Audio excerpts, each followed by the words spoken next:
Welcome to the Health Fix podcast, where health junkies get their weekly fix of tips, tools, and techniques to have limitless energy, sharp minds, and fit physiques for life. Hey, health junkies. On this episode of the Health Fix podcast, I'm interviewing Paula Rastrick. She's a trauma-informed therapist, and holy cow, has she got a message. I found her originally on Instagram while I was scrolling through looking for folks talking about hormones and trauma, because I keep seeing it happen over and over again. Clients come in, they want hormones. We start some hormones. I always start low, often microdose. I get crap from fellow docs about how low I dose people. But here's the thing. We can have an incredibly huge nervous system response to hormones because hormones are neurostimulatory. Nobody's talking about this, but Paula is. And I absolutely adore all of her comments because what she says is syncing with what I'm seeing. Women who don't tolerate hormone replacement or don't even tolerate herbs that are working to stimulate the hormone production have some nervous system imbalances and nervous system, let's call it issues for lack of a better term, that we need to work on. I talk a lot about vagus nerve. I talk a lot about nervous system regulation. I talk a lot about the nervous system needing to feel safe before we do something. This phenomenon overlaps into what's going on with chronic illness and why some people cannot recover from chronic things like chronic mold, chronic Lyme, things of that nature. It's related to past trauma and how the nervous system is wired. Our nervous system is a big deal.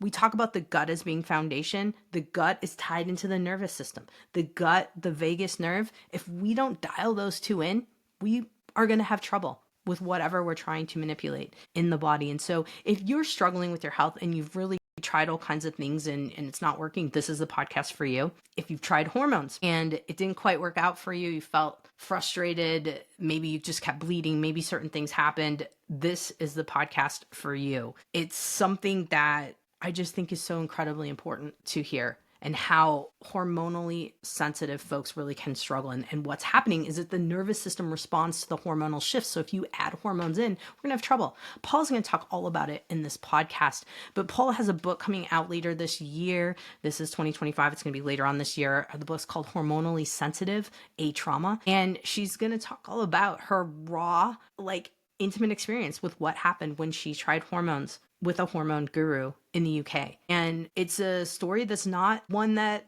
is uncommon in my world. I hear it over and over again. And here's the thing. If you are struggling with hormone balance, you're struggling with PMDD, PCOS, maybe perimenopause, even going through perimenopause, and maybe you might be on the tail end, but you're still struggling to tolerate hormones, this podcast is for you. If you have any chronic issues, autoimmune conditions, you're thinking about using hormones and you're not sure, this podcast is for you. So you got to meet Paula Rastrick. So I'm not going to hesitate anymore. Let's get into the podcast and introduce you to Paula Rastrick. Welcome to the Health Fix podcast. Hello, welcome. Thank you for having me. Oh my goodness. I am so excited to have you on because I've been following you on social media, perhaps stalking a little bit because your information is so good. And I'm passing it to a lot of my clients and saying, hey, you have to see this. This is what is happening to you. And what I'm talking about is all those hormones and how we're looking at hormones as the panacea, the cure-all, the one-hit wonder. We're going to have amazing lives. Everything's going to go away. It's going to erase our past. We're not going to have any issues if we just take hormones. And I know you know that is not the case. Yeah, it's definitely something that we're seeing across social media and have done for a while now, but it's not the reality for a lot of women. And I am very, very sort of strong in terms of fighting back to explain that there are a lot of women that are taking hormones that don't understand the nervous system, and unfortunately this is leading to side effects or just treatment not working. But instead of this being recognized by the medical model, it's almost the woman's fault. She's an outlier. it's her issue. She's more complex. That is simply not true. Absolutely, absolutely. And that more complex women topic really speaks to my heart because I hear it over and over again from women coming to my office. And I'll say over and over again on the podcast that I'm the one that people see when conventional medicine doesn't really work for them. And when their doctor just is like, I don't know what to do with you. Your case is too complex. And there is that whiny woman, complex woman labels. And it makes me so sad because it's not our client's fault. It's misunderstanding of what's going on in the medical model. Yes, I completely agree with that. In fact, the book that I've written is an argument really against the oversimplification of women's health when it comes to hormones. In particular, my area is trauma, but the oversimplification, which is now causing harm, right? So because it's too oversimplified, it's what I call cut and paste Stepford Wives type of prescribing when it comes to hormones, and this one size fits all. And then when it's not working or it's going wrong, it's like the woman is more difficult, the woman is more complex, she is the one that's causing the problem. And this is then leading to medical gaslighting, which is then leading to more trauma, which is then leading to more stress, and women are then being misguided because they're then told, well, take antidepressants on top of the HRT, and then they take antidepressants, and then they're told, oh, okay, we'll take anti-anxiety. I'm speaking to women that have been prescribed cocktails of medications because their hormones were not prescribed from a trauma-informed perspective, and now they're ending up just going round and round in circles full of medication. I see the same, and it Right. disgusts me. And it disgusts me because folks like you and I get somewhat, let's say, abused a little bit in social media and in other places because we're like, hey, you can't just give women a 0.05 estradiol patch and you can't just give them 200 milligrams of progesterone and say every single woman's going to fit that. And unfortunately, with anything that I see that happens in the conventional medical model, things do become one size fits all. This is the standard protocol. And I have women microdosing. I have women cutting patches in the slivers. I have women compounding things to microdose hormones. And I will catch a lot of flack from conventional docs to be like, what are you doing? That is not the standard of care. I said, well, your standard of care didn't work, so what's my option? You know? Exactly. And I'm sure you're seeing this on your level with the trauma because trauma does so many things to the body. Like, and I'm probably saying this in not a very good NLP way, but that's what's coming off the top of my head. I want you to tell us a little bit about your story so that we can kind of weave folks into your mission and how you're helping women right now, because it does seem that so many women have had trauma. Yeah. In multiple different ways, and you don't uncover that until you do try certain protocols. And it doesn't even have to be hormones. I've seen this with chronic Lyme, and I've seen it with chronic mold and other things where trauma situations come up in the cell danger response. So tell us kind of tell us your background here and your story, because it sure hit me and was like, this is not uncommon. No, I don't think it's uncommon. I think sometimes we have a little bit of a blind spot when we use the word trauma. The understanding of the word trauma is still potentially, misleading. And so the work that I've done is really about understanding the development of the nervous system through my own story. So kind of in a nutshell, before menopause was sort of mainstream, if you like, back in 2017, I started to enter into that sort of perimenopause stage. I was running a business at the time. I just left my career in professional sport, and I was running at 100 miles an hour, which, to be honest with you, has been my lifestyle, push, push, push. And I started to experience first heightened anxiety and heightened stress. And it was just a friend that said to me, look, have you thought you might be perimenopausal? And to be honest with you, it wasn't mainstream. And I had the mindset, do you know what? I need it fixed. I'm trying to survive. I have a business here. My marriage is failing. We've just been through so much stress. I just wanted it fixed. So I went to a private menopause specialist at the time, and she prescribed estrogen, and she started me on what would be considered a higher dose. And 100 patch, 100 mcg patch. And so off I went. Over a period of time, I started to feel worse. My anxiety started to increase. It wasn't decreasing, it was increasing. My mood swings were increasing. Everything was becoming more heightened. So if I was already anxious, imagine turning the dial up, and continuously So I went back after 3 months and I said, I'm not feeling any better. In fact, I'm feeling worse.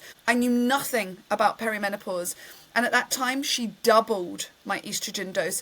And when she doubled the estrogen dose, she added in testosterone. And then she kept my progesterone cyclically very low. So off I went. So this went on for a very long time, but I started to unravel. Histamine responses, it became a mess. So the histamine responses, the heightened inflammation, because, you're adding in testosterone on top of estrogen, and testosterone converts to estrogen, and we don't know how much of that converts for each woman. So all you're doing is adding more stimulation to a nervous system profile that is already an overstimulated nervous system profile. So you're increasing excitation, you're increasing that energy, you're pushing the system, my nervous system, outside of its window of tolerance. You're pushing it up into sympathetic fight flight. Then you're kind of burning that energy. So I'm starting to operate in heightened fear response, a survival response, right? Because obviously I've been pumped full of excitatory hormones. I mean, testosterone is an excitatory hormone and an inhibitory hormone, but it depends on context. So again, that's the thing that's not understood. So I then start to unravel, I've got all this going on. I had to leave my husband. I had to leave my child. I didn't want him to see his mum like that because I grew up in a very volatile, traumatic childhood. So I ended up suicidal, and it wasn't good.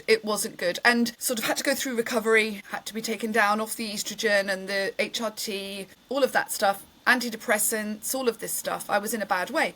And it was only afterwards, after all of that, that I started to think, you know what? Something's not right here. What happened to me? And COVID came along, which made my life easier because the world shut down, and it gave me time to sort of breathe. And then I started to map things out. I started to think, you know what? I had a traumatic childhood. I started looking at the research in ACEs, in adverse childhood experiences. So then I started to map out, okay, so I had problems with my periods, verging on PMDD. So I'm like, okay, my OCD, my binge eating, my alcohol, my addictions. I mean, I've done it all, this is kind of, but not realized coming from my childhood, how that's gone into puberty. Then I've got to postnatal depression. So I had postnatal depression. Then I've charted to perimenopause. So what I've done is I've kind of started from the womb. So I started looking at how does this start from the womb? So I'm in my mum's womb. How is her profile passed to me? Yeah, because she's in a very abusive, narcissistic relationship with my father. So I'm born into the world, and what I call more sensitive.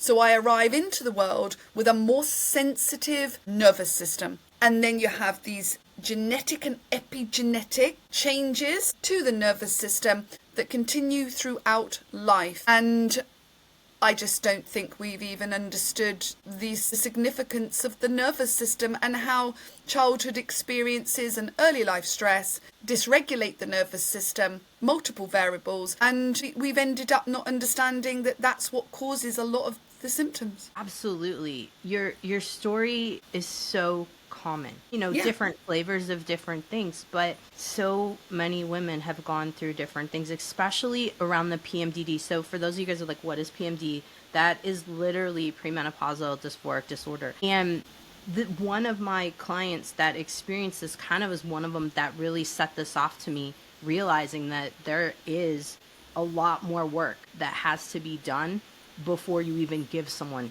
a hormone, to be able to be sure you are not going to push someone into a suicidal state. And I can't say how many women have come to me and been like, doc, I don't know what's wrong. The hormones aren't working. The doc keeps pushing my level up and up and up and up. Where you said 100 micrograms, I mean, double that is the max that is, for conventional hormone administration, that's the max. It's insane to think what that would do to someone. And I don't think that in most intakes, these questions are even being asked about what was your period like before. No. There was never any talk to me about anything to do with my history. That is a fatal mistake, in my opinion. I was still cycling. And eventually what happened was, unfortunately, I started to bleed. And then I started to flood. And then they thought I had womb hyperplasia because I was flooding everywhere. Now, that is a sign of too much estrogen. I mean, that is it. It is too much estrogen, you know? And yet women are being told in the UK, a bit of bleeding is normal. It's not normal for some women. And to dismiss that as being just normal is causing women to have surgery, which could have been prevented had we understood that it's a neuroendocrine. It staggers me that we don't understand the womb and the brain.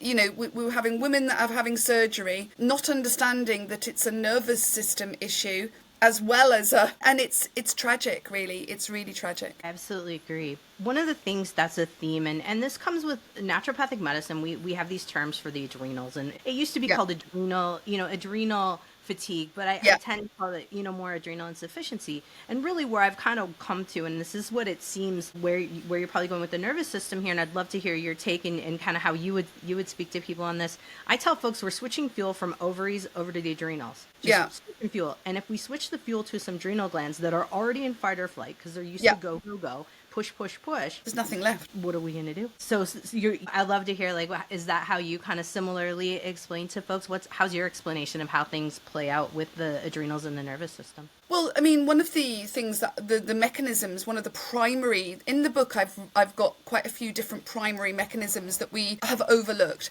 One of them is the understanding of the HPA axis and the understanding of the stress response and the understanding of survival and the understanding that, listen, if your HPA axis, your stress response is dysregulated, if you're pumping out more excitation, cortisol, adrenaline, all of that, this will just override and shut down any form of reproduction process anyway, because that's how the nervous system is designed. So if you're operating in kind of high functioning anxiety, which is what I think a lot of women are operating and have done, like me, their whole life, right? Not really understanding that until you get to perimenopause and it's a huge crash. You're already depleted. Your nervous system is saying, I can't do this anymore. I'm done. And unless you start to listen to me, no amount of pumping yourself full of hormones without understanding survival responses and adrenal fatigue and higher excitation and adrenaline and cortisol, it's just patching. One of my things is you can't put a patch over trauma. You just can't put a patch over trauma. And one of the biggest mistakes that's happening in the UK is that when we get to perimenopause, which is typically a low progesterone state, not a low estrogen state. I mean, that's a whole different conversation. I don't know how we've managed to get this muddled up, but we have, where doctors on social media will talk about estrogen in perimenopause. That is not correct. It's not an estrogen deficiency state. So if you start pumping yourself full of the wrong ratio of estrogen, all you're going to do is push up cortisol. You're going to push up your cortisol. And then we're going round in this horrible loop of burnout, fatigue, and trying to keep the system push. It amazes me that we don't understand the nervous system. I don't understand how you can prescribe without understanding trauma and the nervous system. Not individually. You can do a cut and paste response, which is what's happening, isn't it? Everyone gets the same treatment pretty much, And that's why we've got so many women now who are having side effects and it's not working and spending years of their life tweaking doses. It's crazy stuff, crazy stuff. I don't know how we've got to not even understand, as you say, the basics, because surely it is the basics. I'm just a layperson and I understand the basics, but I think women are being brainwashed because they're almost being sold a dream that in reality is a lot more complex than what it's being made out. I couldn't agree more. We are being sold this, hormones are the panacea. They'll fix all your issues. You'll lose weight. You'll feel amazing. Your skin's going to look great. Slap that stuff everywhere. Take a bath in it. And sadly it makes it harder for the women. But then we're looking at trying to tease this out and getting the proper care for the women that are struggling. Because I don't know if this is common in the UK, it's common in the US. If the antidepressants don't work and the anti-anxieties don't work, now we're moving on to ADHD meds. And it's a hot thing right now, is the ADHD. ADHD is so right. It's a very complex subject, and so I've been diagnosed with ADHD. Okay, so from a medical perspective, I am ADHD. Now, in my book, what I talk about is deconstructing labels in order to understand that we're all individual when it comes to nervous system profiles. However, and there's no, ADHD is very much, has a heritable research, right? So I reckon my dad was, but there's no one gene set that says you're ADHD, right? It isn't, okay? There's multiple genes, as you know, so we can't say, well, this is an ADHD brain. What I'm kind of arguing about is that if we were to look back in history and we were to look at evolution, we would all have different brains for different reasons, right? Because we'd have to survive as a tribe. Because when you're in the hunter-gatherer days, someone like me, for example, would have had heritable traits of ADHD, because I'm more hyper-attuned to the environment. I'm more aware. I'm more dopamine-seeking. I'm more adventurous. I might go and seek new land. Yeah, we would be surviving because of these different brains. Then you're going to have different brains that stay back, more cautious, I don't believe it's a disorder. I believe it's an evolutionary biological brains that we've been carried forwards. And this is going to sound controversial, the labeling that comes from psychiatry and the diagnostic standard manual is driven by pharmaceuticals, and they have to prescribe based on tick box exercises. But when you start looking at ADHD profiles, nervous system profiles, highly sensitive people nervous system profiles, autism, neurodivergence, then you start looking at complex trauma from early life stress, it's all crossing. I mean, I don't know. This is my argument. I don't know how we're distinguishing these labels. How are you telling me, yes, I have behaviour traits of a complex trauma survivor. I have a more hypervigilant nervous system. I do zone out. If I'm not interested in something, there's my deficit apparently. But then I'm equally hyper-focused when I'm interested in a conversation. So it's not a disorder. It's a very highly creative brain that's able to sense patterns, and I will not pay attention if you bore me. Yeah. It's kind of like the brain, because we're not all the same. And I just find it fascinating, because what we do know, right, is that women that have been diagnosed with ADHD, autism, highly sensitive people, and complex trauma, which is what my book's about, any of these have heightened sensitivity to hormonal changes. So when you look, and I've put it under an umbrella of sensitivity, right? So I'm trying to kind of strip back labels and say, some women are more sensitive to hormonal changes. And when we look at the research, if you start joining it up, these are the same women. They are women with nervous system sensitivity. They are women with heightened stress sensitivity. Women with heightened sensory sensitivity. Everything comes under rejection sensitivity. You'll see it's all converging, but no one's joined the dots. Does that make sense? It's kind of all siloed off into labels. I don't believe the labels are right. I believe it's the nervous system profile. PMDD is heightened sensitivity to hormonal changes, but it's heightened nervous system sensitivity. Yes, not heightened hormone sensitivity. Yes, but it's not the hormones. It's the changes in the hormones. It's the way that the nervous system is interacting with the hormones. And, we can go very deep into it, but for example, some women will say, and I don't know if you've heard this, that they are more progesterone sensitive. For some women, right. Mm-hmm. Yep. So when we look at that, this is why you can't treat every woman the same. And this is why we have a problem with not understanding the nervous system, in my opinion, because we start to look at, why is that?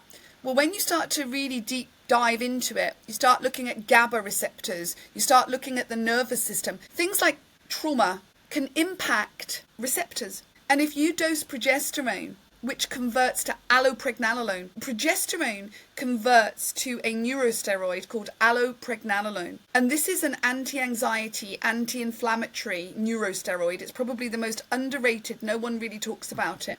But progesterone converts to that, right? Now, if that progesterone meets a GABA receptor or a receptor, not just GABA, and it's blocked, for example, because the receptor's blocked by trauma, or it's dysregulated and it doesn't convert properly, women can have a sort of paradoxical effect, but it's not necessarily to the progesterone. It's the way the nervous system has been shaped. And we don't understand epigenetics. So we're kind of just going along the lines of, oh, it's a progesterone problem, oh, it's an estrogen problem. These are not primary drivers of the nervous system. They are neuromodulators. They assist the nervous system. They are not the primary. And I think, unfortunately, we've been kind of sold this idea that, for example, estrogen is the queen of the brain. Well, it's not, because estrogen is a male hormone as well.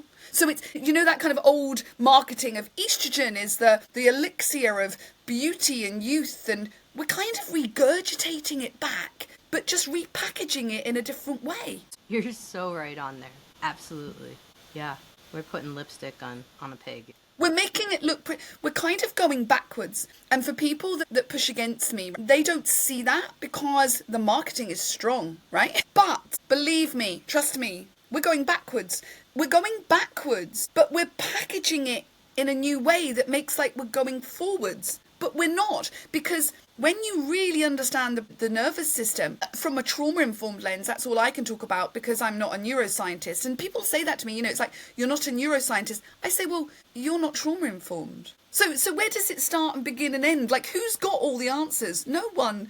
There's no one profession. The medical system doesn't have the answers because they don't understand trauma and they don't understand the nervous system. So my pushback to that is, it's biopsychosocial. We don't understand that it's not just a biology. We're dealing with our experiences, our psyche, our nervous systems. They're wired. It doesn't make sense to me that we just kind of treat everyone with levels. It's like you're just a static robot and here's some testosterone and that's going to increase your libido. It's crazy that it's been that simplified that we are now, I think we have more problems now because it's been oversimplified. It's more of a mess, and it's messy to unpick it because voices like mine get pushed back. Yeah, if you don't follow the mainstream narrative, you will get pushed back. I've been pushed back, you know, and it's a bummer, and that's why I'm here, to make sure the voices get out, because I want everyone to hear that it isn't all sunshine and roses with hormones. And many people who are listening to this podcast probably have noticed that. I know I have plenty of clients that can say that. You know, one of the places that really all of the trauma-informed therapists out there can really help is helping folks to look at, all right, how do I make peace with the trauma? How do I help my nervous system not be as hypersensitive to it? How do we help heal this? So I would love to hear, I know you've got a multi-step method, and of course my brain is kind of going to the brain-body method. But the brain-body method is fascinating to me in terms of the multi-step process that you're walking people through to really reduce this sensitivity. I think first of all, the reason that I've kind of integrated different approaches is just based purely on, I like evidence. I like science, you know, like I worked in professional sport. So I'm used to sort of working within elite kind of environments where, you know, men's sport, I worked in professional football. And a lot of my work comes from that, because I would be involved in pain science. So I'd be looking at the brain and body connection. So what I've done is amalgamated lots of different things, and then the understanding of what I'm saying is hormonal sensitivity based on the research that I've looked at and joined up. And yes, we need far more research. It's not a definitive thing. You know, it's growing and evolving, isn't it? But when you look at some of the things that I am integrating within the work that I do, one of them that I'll talk about first of all, one of them is EMDR. So EMDR is a trauma therapy, and it's a way of reprocessing trauma. Okay, so eye movement desensitization. So that is evidence-based. So we've got good evidence that helps. Now, it doesn't help everyone. Some people will report it, but I personally, I quite like somatics. I like the body stuff. This is why I kind of integrated brain and body. From a nervous system perspective, where I think we need to start integrating is heart rate variability training. Cool. So when I worked in professional sport, this would be something we would be looking at, right? So if you've got a player who's injury prone or they would be wearing a vest, a monitor, right? And so what would happen is they'd come off training, okay, and you'd have your data, and the data would say this player's in the red zone, which means that player is pushing outside of his window of tolerance. We know that system, that nervous system, is stretched, it's in the red zone. That makes him more injury prone. We know that from pain science. So what do you do with that player? Because you've got a massive game on Saturday. So what you do is you rest and recover the player to increase his capacity, his window of tolerance, to go back out to perform on Saturday. You don't push against the system, because the system is built on balance, isn't it? Rest and digest, rest and recover, and then push, right? So everything works in balance. The whole world works in two forces, you know?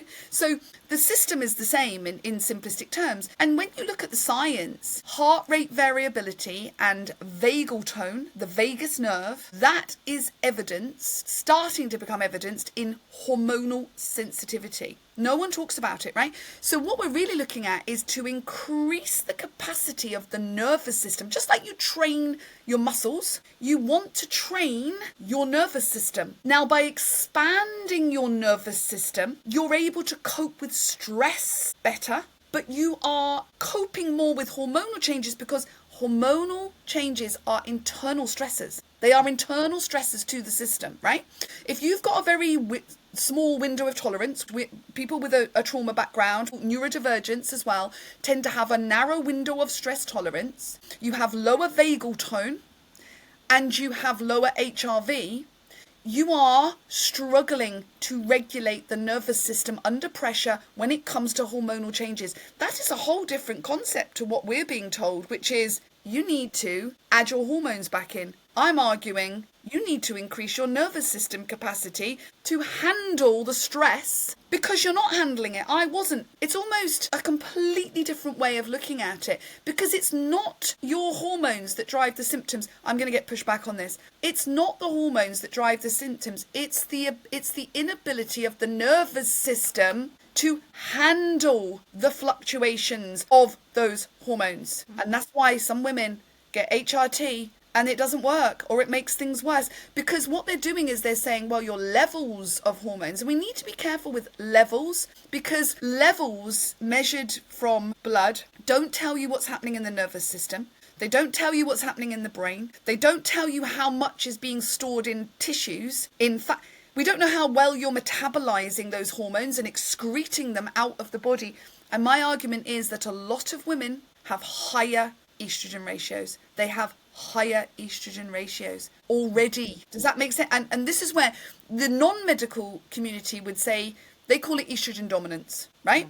But it's been, it gets pushed back. I don't call it estrogen dominance, but I can tell you now, from the research I've looked at and the dots I've joined up, it's a strong argument to suggest that some women, in fact a lot of women, already have higher ratios of estrogen. And you'll see that in endometriosis. You'll see that in polycystic ovary, because the nervous system is running on higher ratios of stimulatory hormones, adrenaline, and estrogen fits under that side. And it's just not being recognized, and that is crazy to me. It seems wild. It seems wild. I will definitely agree with you 100% on that, because when I do test cortisol and I do a saliva test, I can see a lot of what's going on. We can test cortisol in blood too, but I like to see the saliva, but I also like to compare it to the urine metabolites of the hormones. That's where it's like you can get quite a big oh, okay. But here's the thing. You'd almost have to test every single day to be able to see what exactly is going on. And that's the problem. That's one of the problems. And so what I'm doing in the book is trying to equate symptoms, what we're calling symptoms, to nervous system states and nervous system profiles, which then starts to help you understand, why have I got heightened anxiety? Oh, why have I got this sympathetic arousal? What is the body telling me? Why am I higher in histamine? Why am I higher in... Because it's inflammation, right? And this is the problem that I have as well. And I know we're kind of jumping, but if you've got a higher inflammation profile, which starts way back in childhood, not at menopause, right? So you've been going through changes, nervous system epigenetic changes, but you started life prior to puberty with a higher excitation in the nervous system, higher inflammation. When you get to perimenopause and then you're told you need more estrogen, well, that's not correct, because too much estrogen is inflammatory. No one is saying estrogen is inflammatory. They're all saying estrogen is anti-inflammatory.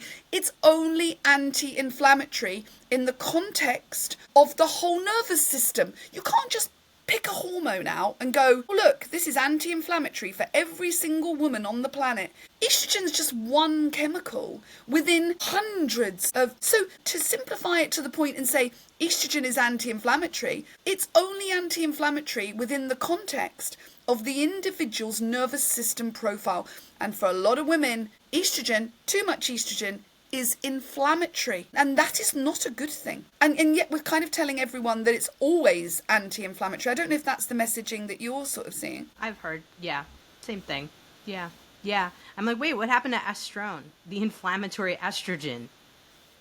Exactly. And this is the other, it's just this kind of like, that's not, I'm no way am I your medical, it's the oversimplification, isn't it? And for me, we have the research, right? We know, okay, that women like me, women who have had what I'm calling adverse childhood experiences, but again, even that's been expanded now. So we need to move away from sort of what is an adverse childhood experience. So we've got the research, all neuroendocrine issues are underpinned with trauma research. Done, end of, they are, right? But no one's talking about that. So what is that mechanism? And I'm telling you that I believe it's the nervous system.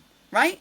It's the nervous system. Why these women like me struggle more with these hormonal changes. And when we look at the research, PMDD underpinned by emotional trauma. Now, I also believe, this is just me, I believe that there's links between growing up with parents who were emotionally unavailable or emotionally dysregulated themselves. So my father would have an unrecognized, what we would call an ADHD profile. Along with that came alcoholism. Along with that came domestic violence. Along with that came narcissism. And I believe there's a link. I believe that narcissistic profiles, and I'm talking about not narcissistic traits. We've all got narcissism. I'm talking about dysregulated, emotionally unavailable, parenting the parent, having to cope with their emotional dysregulation like me. I believe there's a huge link that's being missed, which is combining narcissistic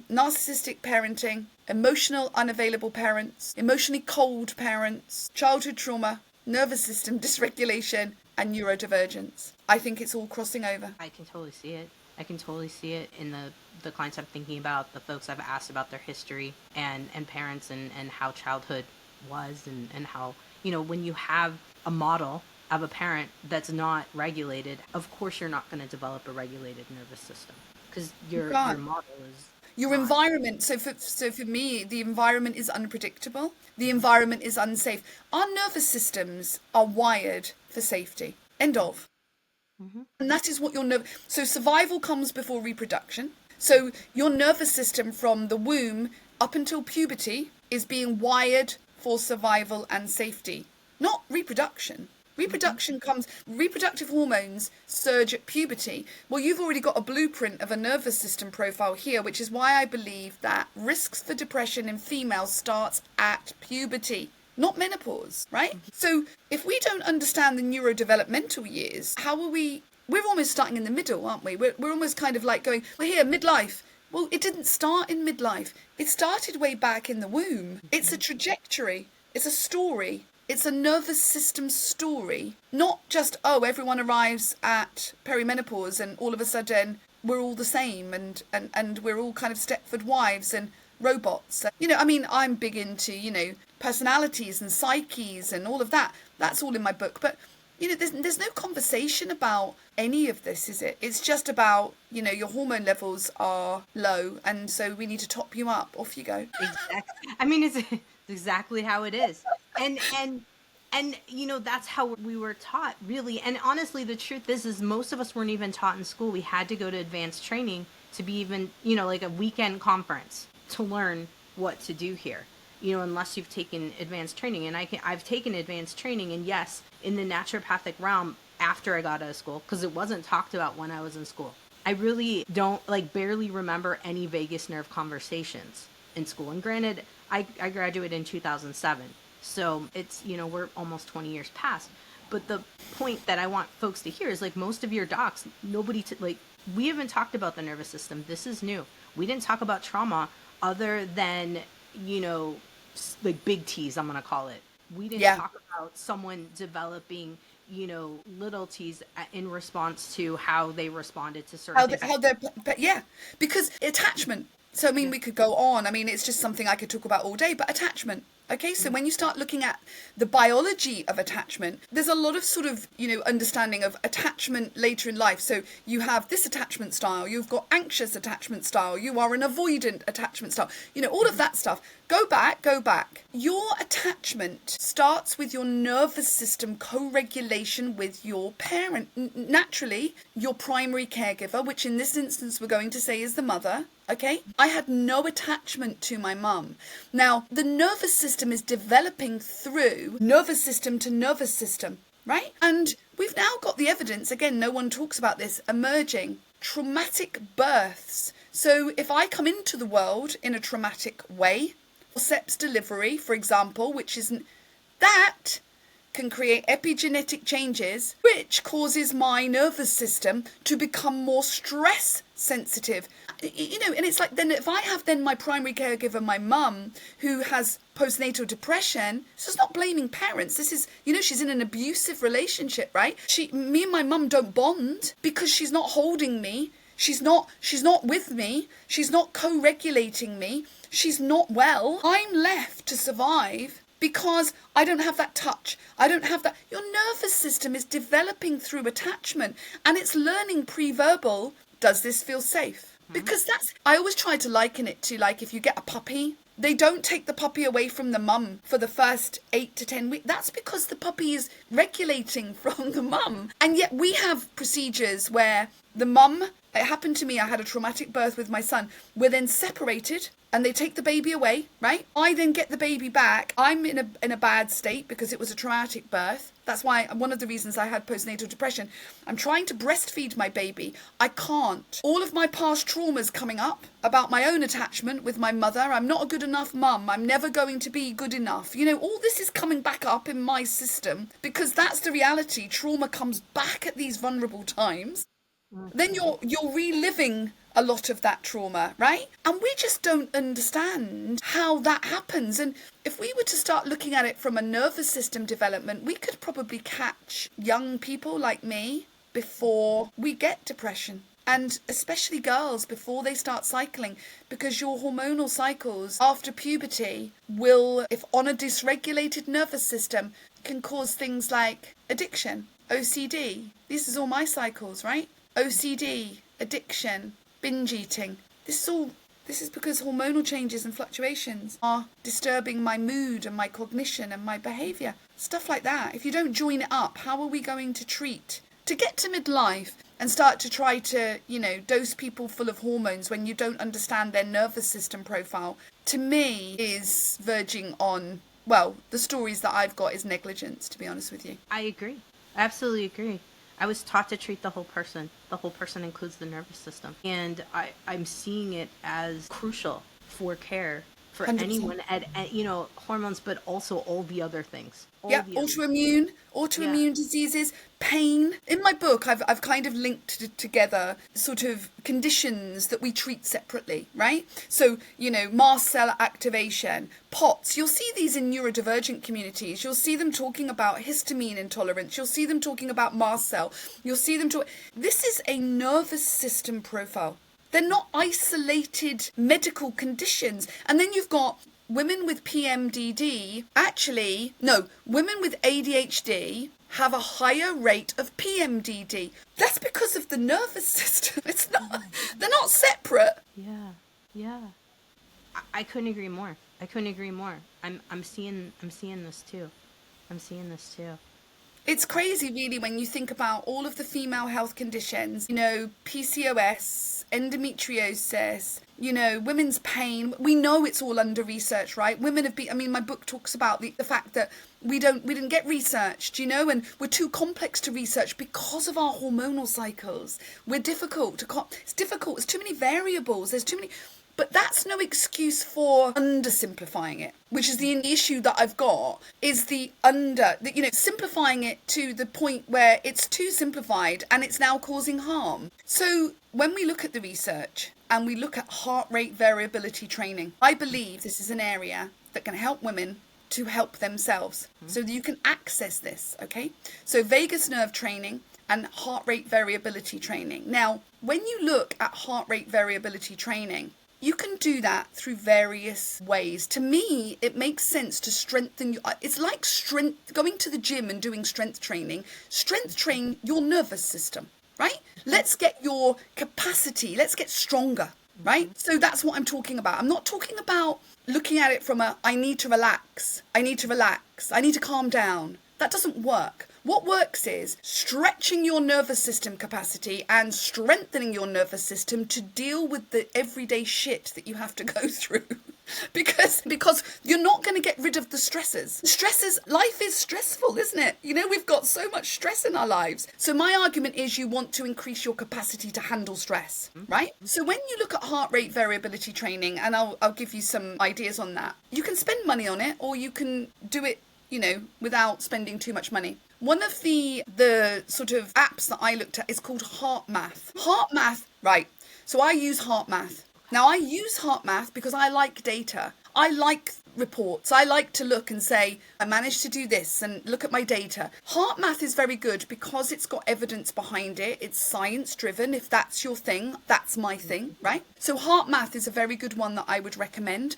And you can do 10 minutes a day. And that is you working on your nervous system. And it's a game changer, right? Even if you just did that alongside. The other thing you can do, and a lot of people have got this, is they've got watches, haven't they? So they've got their sort of HRV. I'm not sure on the data on that. I've looked at it and I'm like, it's mixed. So you can definitely look at your Apple Watch, or you can look at, you know, something like that, because they will track HRV. So that's another option. But you can also look at vagus nerve training. So there's multiple things. I mean, yoga.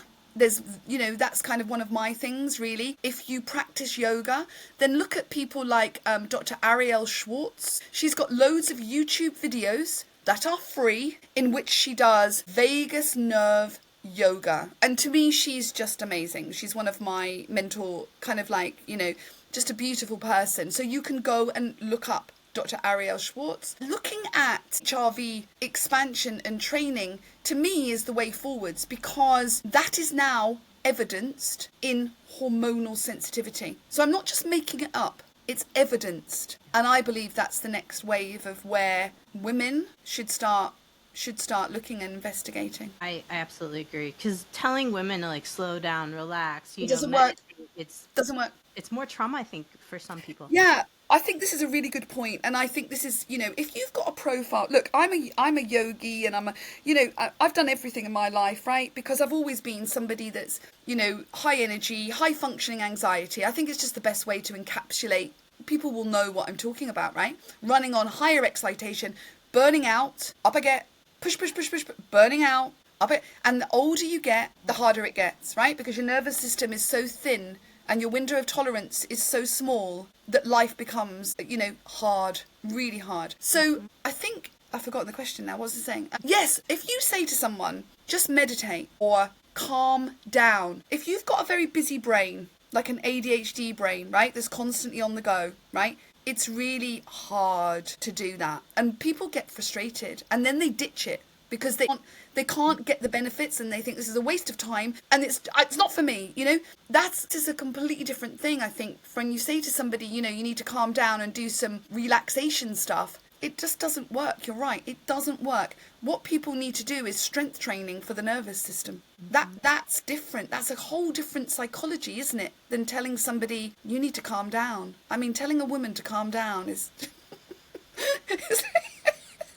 sometimes my husband's like, chill out. Do you know what I mean? Like, women don't necessarily respond really well. I mean, obviously I do meditate and I do that stuff, but only because I've learnt to do the nervous system stuff first. Yeah. And I would suggest that you start with the nervous system HRV training.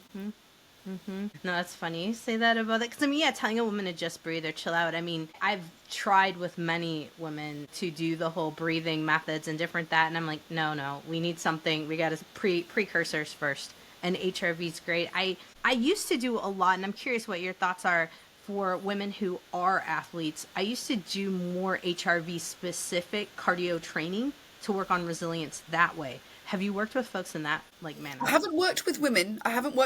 To be fair, doing that. But I have worked with men and athletes, and this is where it all came from. You know, I've been doing this a long time. It's not something that I've just it's taken from my work, and I do believe that it depends on your psychology, right? Who is the woman you're dealing with? Who is the woman in front of you? Because we've all got you have to be intrinsically motivated, don't you, in order to drive any form of behaviour change. Because really what we're looking at is behaviour change. We're looking at implementing more empowerment internally and going inside, as opposed to keep looking outside on Instagram and being told by, the woman on Instagram in the comment section that you need to increase your dose.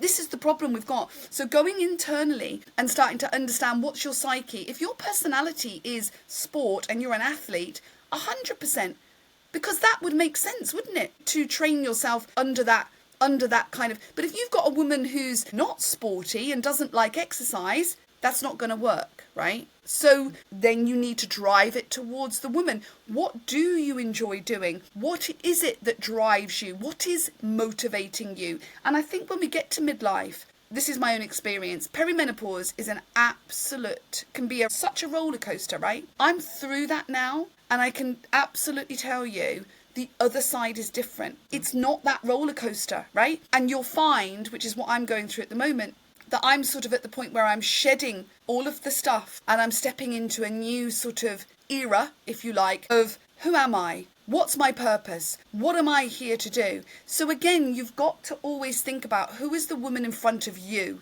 What's her drivers? What's her psyche? What's her, her motivation? Once you can tap into that, which is not what the biomedical model does, is it? It just treats you're looking at it differently. So in answer to your question is, yes, 100%, because they're going to be intrinsically motivated as an athlete.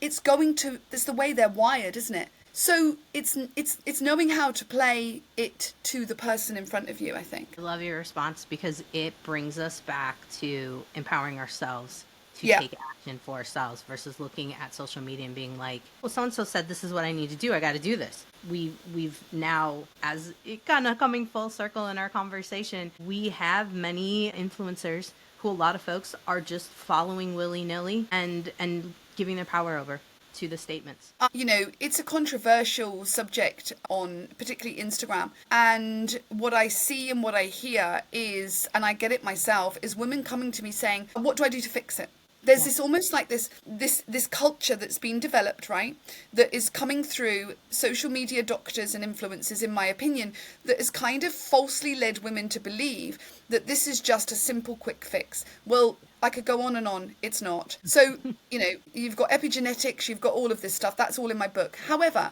because this culture's been driven, quick fix, women then turn to, some random stranger on Instagram, right, in the comments section. And then they'll say, oh, you just need more estrogen, love, or you just need more testosterone. That was a game changer for me. So what happens is that woman then takes the external stuff and inputs it into her nervous system. It goes wrong horribly. She doesn't understand why it's going wrong. And then she's back on Instagram and someone else is telling her, no, you need to take your estrogen down and add in progesterone. Now, do you see what I'm saying? So now you've got, and it's actually really scary and crazy how women have been, I'm going to say very strongly, brainwashed into believing that they can take psychoactive hormones and put them in their body and their brain, and you're going to have the same reaction as, some random stranger that's on the internet. I mean, this is the problem we've got, because And people come to me and they're like, yeah, what do I do to fix it? So I've had to change my social media profile, and I said, don't come here for a quick fix. Because I'm not about quick fixes. I'm about you understanding you, so you can empower you in order for you to make the right decisions about you. That's a very different philosophy, right? People don't like it. It's almost like, what? What do you mean? What do you mean? You want me to understand it? Well, how are you going to make changes or inform decisions if you don't understand it? 100%. 100%. It's crazy because it's not women's fault. And I'm not saying it's women. I believe it's not the women. I believe the women have been gaslighted and falsely led to believe that you should just do this and you'll be fine. And it's leading to a mess. And women are then being disempowered. There is nothing empowering about some of these social media doctors. They are not empowering women. What they're doing is they're repackaging a 1960s narrative about estrogen. They've repackaged it all to make it more palatable for the year 2025. But underneath that is still the same model. They are feeding off of women who are vulnerable. Yeah, I see it every day. And that's why we're here. That is why we are here. We are here to help give a different voice, give a different twist. And for those who are looking to really empower themselves and take control of their health, that's why we're here. Paula. I think the thing is, though, you have, if you're true to yourself, which you are, you can't show up in any other different way. I can't show up publicly and pretend that I'm a quick fix person, because even if I was making millions, I still wouldn't be able to do it. No, I can't live that way. That's Same. how it rolls. That's how it works. And I hope that we have inspired some folks along the way here to really kind of rethink things and slow down a bit on what we're seeing on social media and think about your own intricacies here with health. We've got to tell folks how to find you over there at thebrainbodymethod.com. We've got to tell folks social media. And also, guys, Paula's been talking over and over again about her book, Hormonally Sensitive Women, a Trauma. It's coming out soon. Yeah. Hopefully sooner than later. We're going to push Paula to get it out there. Yeah, I mean, it's kind of, I've done 2 versions of it, and this second version's had to be done because the second version will empower women more to be able to take it to medics. That's the point I'm trying to make. So you are empowered to understand it more. So yeah, it'll be worth it, but it will be this year. It definitely will be this year. Well, we'll make sure that we put out a big deal on it so that folks can see that as well. And now on social media, you're under your name, correct? Yeah, Mrs. Paula Rastrick, yeah.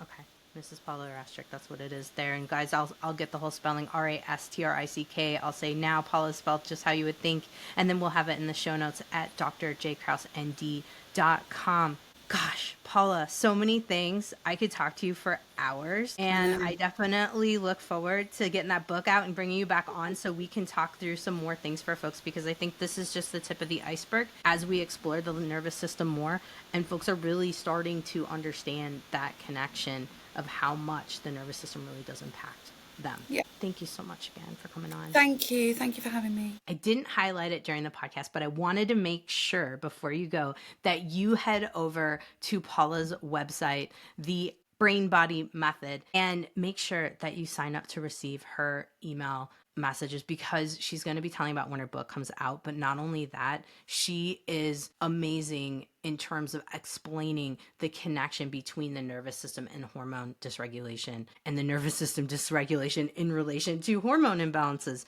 Goes either way, they go hand in hand, but don't miss out on getting some fabulous information from Paula.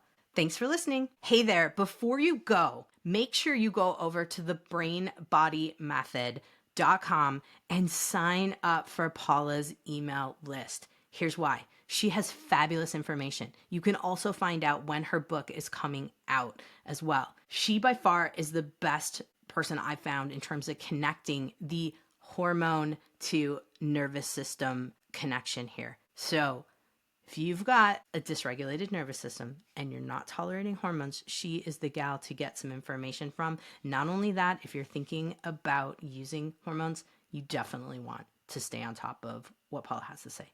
All right, thanks for watching. Hey, fellow health junkie, thanks for listening to the Health Fix podcast. If you enjoyed tuning in, please help support me to get the word out about the podcast. Subscribe, rate, and review, and just get that word out. Thanks again for listening.